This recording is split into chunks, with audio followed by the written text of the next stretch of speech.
वैसे तो चंबल का नाम हमेशा ही डकैतों की वजह से लोगों के जहन में आता है। जब जब हम चंबल का नाम सुनते हैं तो हमारे दिलो दिमाग में तमाम डाकुओं की छवि सामने आती है। ऐसे कई डाकू देश में हुए हैं जिन्होंने अपने वारदातों की वजह से आज भी लोगों के दिलों में दहशत फैला रखी है। बीडीएफ न्यूज डाकुओं पर आधारित एक सीरीज शुरू करने जा रहा है और हम इसमें आपको हिंदुस्तान के सभी डाकुओं की कहानियां सुनाएंगे।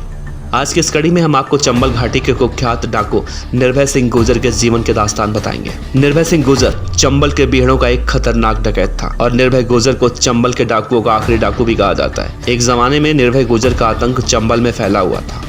आज निर्भय गुर्जर को शेर भी कहा जाता है। निर्भय गुर्जर के खिलाफ लूट, अपहरण, डकैती और हत्या के करीब 200 से ज्यादा मामले यूपी और मध्य प्रदेश के कई थानों में दर्ज थे। निर्भय गुर्जर के डकैतों की टीम में 600 खूंखार डकैत शामिल थे। निर्भय गुर्जर को मारने के लिए यूपी एसटीएफ को नाको चने चबाना पड़ा था, लेकिन निर्भय गुर्जर अपनी कमजोरियों की वजह से मारा गया और उसकी सबसे बड़ी कमजोरी थी खूबसूरत महिलाएं। निर्भय गुर्जर अपनी इसी कमजोरी यानी कि आशिक मिजाजी के चलते ही पुलिस के हत्थे चढ़ा था।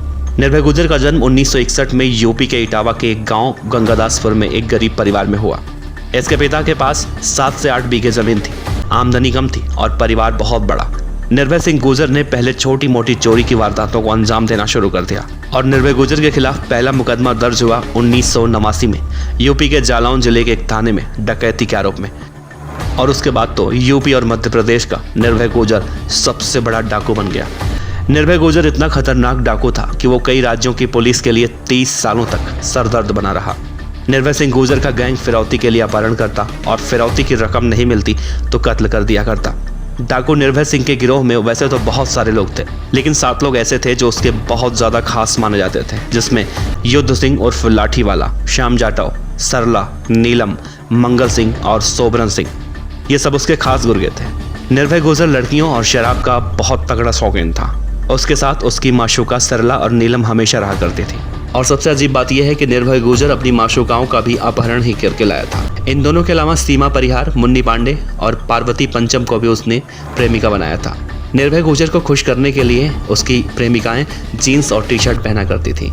कहा जाता है कि कई इलाकों में सांसद, विधायक, सरपंच सब निर्भय गुर्जर के समर्थन से बनते थे। निर्भय गुर्जर को अपना इंटरव्यू देना बहुत ज़्यादा अच्छा लगता था। वो जंगल में ही पत्रकारों को बुलाकर अपना इंटरव्यू दिया करता था।